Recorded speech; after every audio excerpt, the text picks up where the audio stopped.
Okay, beautiful ladies and creative gentlemen, let's learn how to insulate the windows and the doors for the winter, or just for fun, or just because you're using a lot of heating or AC. In both cases it's very useful and it will save you a lot while creating a lot of comfort at home.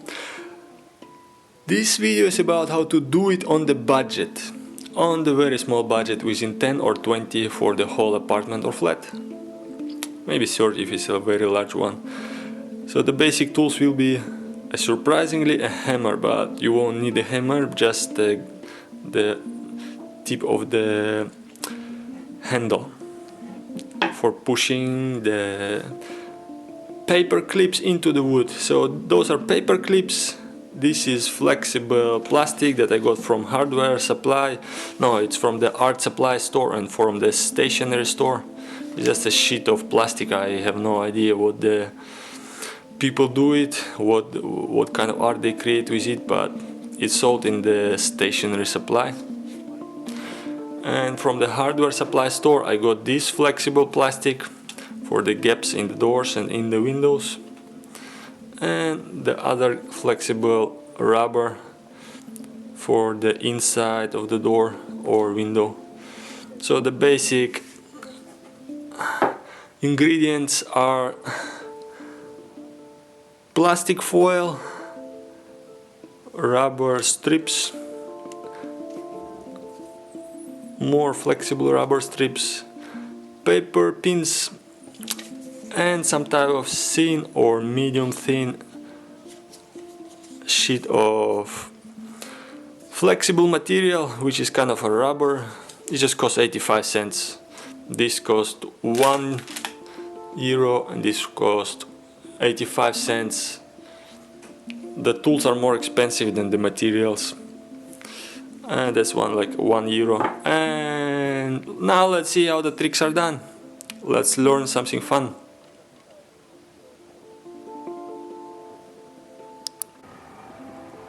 Let's start with a window. So this is a window, a basic standard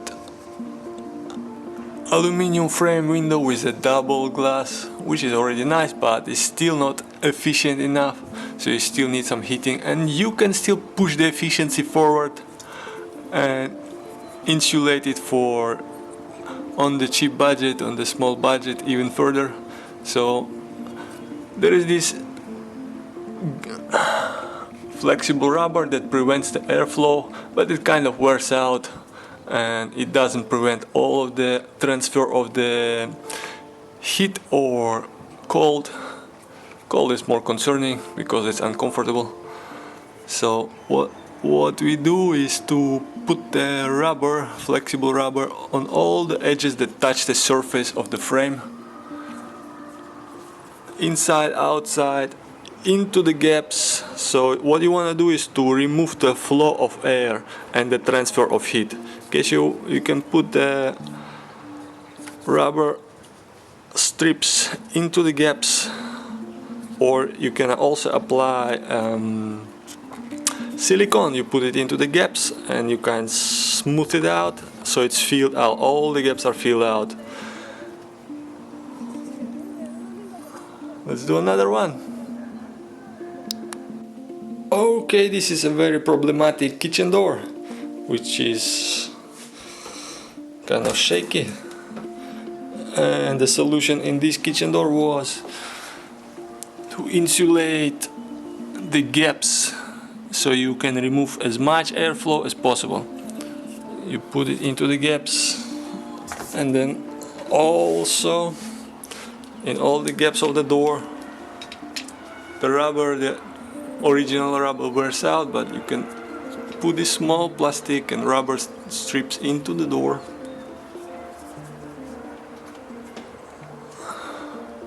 All parts of the frame, outside, inside.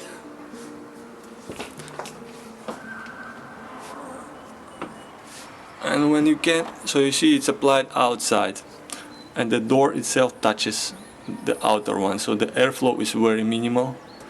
If you want to, you can also apply some plastic sheet that kind of extends the door frame. If it extends the door frame, then the air will have to flow around, and there will be even less airflow and even less heat transfer. And here is another example. This is like the outer tube of the water supply. So you want to insulate this outer tube, you just wrap any kind of flexible rubber or plastic. This is from the packaging, this is from the old yoga mat. Just wrapped around and rolled around. And on top I will apply a foam from the can. All this top. And then here you can see a window. This is a bathroom window, and just for the winter you can, on the outer frame of the window, you can attach a plastic sheet with sticky tape. It's a very basic solution just from the trash. It costs less than 10 cents, but it will save maybe 10 throughout the whole winter season, because on the bottom is a small gap of air for the airflow, so the heat actually rises and it goes back into the bathroom, and the humidity, it falls because it's heavier, and you can see there is a little bit of water which falls down. It's another creative solution. In the summer you can remove it, next winter you apply the second one.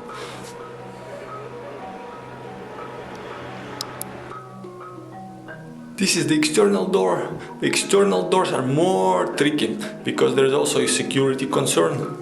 You cannot apply, most of the time you cannot apply this thick rubber.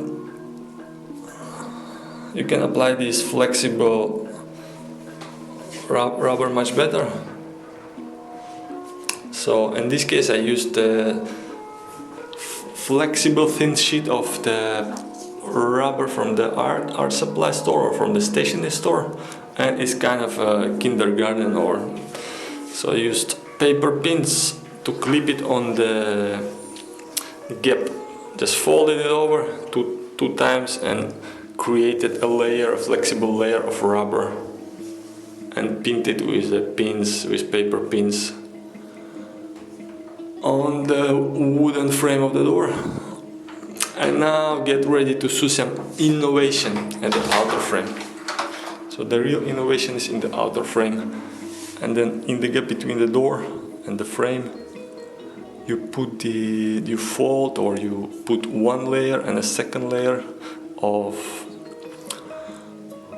the flexible rubber strip, and you attach it with paper pins, or in case you are more professional, you attach it with a strip of metal, with a very thin one, and nails. So instead of using these paper pins, you can also attach it with a thin strip of aluminium or something and nail it down. And now here comes the innovation. This was like the first attempt, second attempt too much, and then at the end I figured it out. Just one thin strip of flexible rubber, and you pin it down when the door goes in like that, so it doesn't get blocked by anything, so it's very smooth in here, and then it kind of flaps and folds at the edge, so it traps the air and between the door and the rubber sheet. It's actually much easier than the previous attempts and previous versions. In here I tried to fold it and create a double to remove the airflow, and the last creative and more experienced version is this. Just pin down one side when the door goes in, and then let the other edge just be flappy and folded, so it kind of blocks the airflow completely. It blocks the airflow and the flow of sound. Perfect. Very simple, very easy.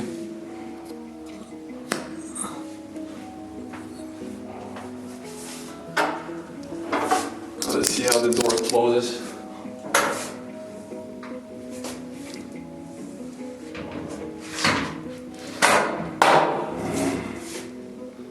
And inside you can see one side lets the door to close and the rubber falls down and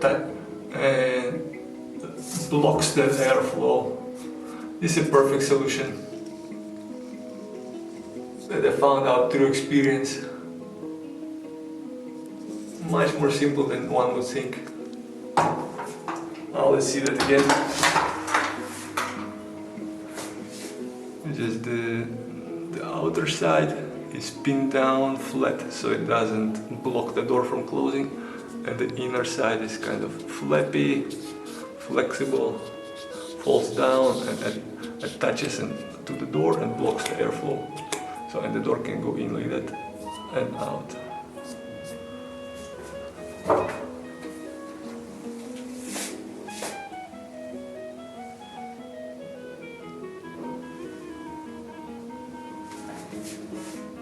Let's make a video from the perspective of the door. It's kind of interesting.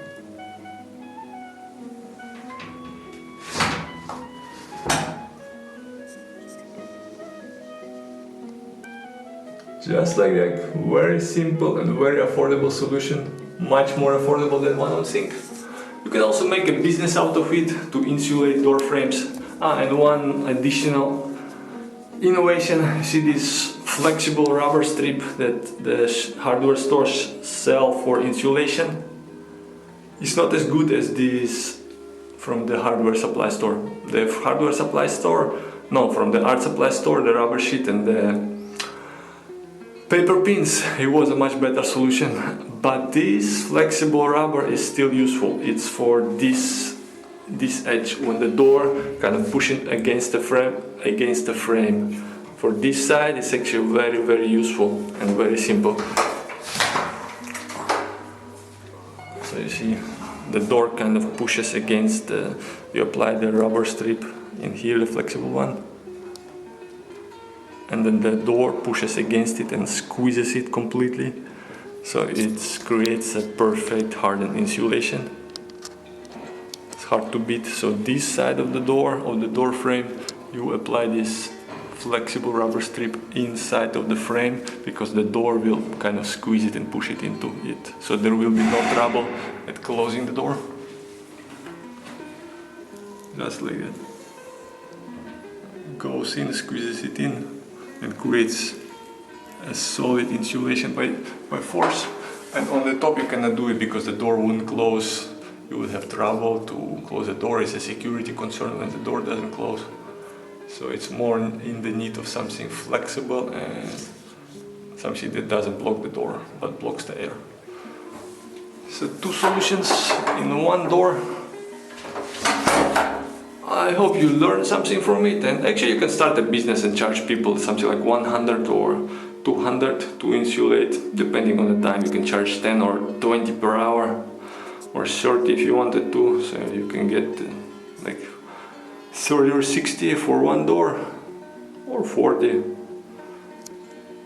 It can work on all kind of doors. You don't have to remove and install a new door.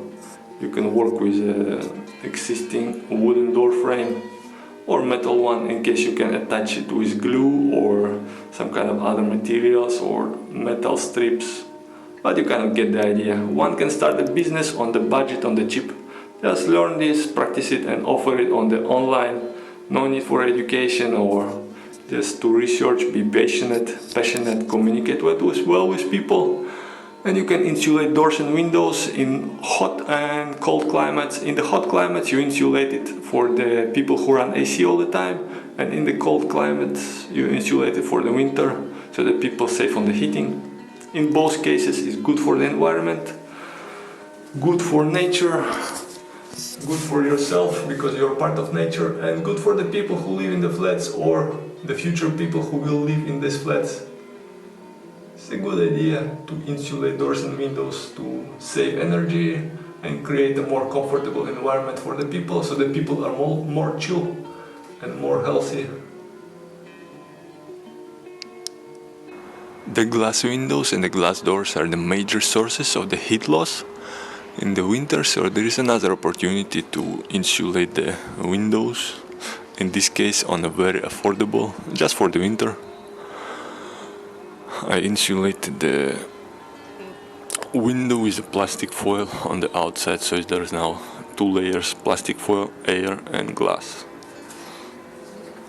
which will protect the window just for the winter, and in the summer one can remove it.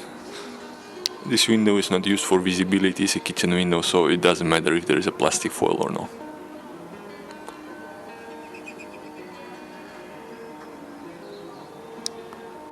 The same with the glass doors, just a plastic sheet of paper, which is not paper but plastic. Apply it with the sticky tape, stretch it, attached on the corners, stretched it out a little bit so it's stretched out, and then connect it together. And 1 meter of this plastic sheet, plastic foil, costs €1, which is far less than the heating costs, which would be €3 to €5 per day. Same on this bathroom window. So this is another opportunity to insulate and to prepare for the window for the winter. Hope you like it. Do the same. Have fun. Save on heating costs. Now we appear to be about to move from the strictly human domain to the human-machine symbiosis, and of course machines process information, make connections, and do their work at a rate thousands of times faster than any human being can do alone. And that's what I mean by saying that the time is speeding up.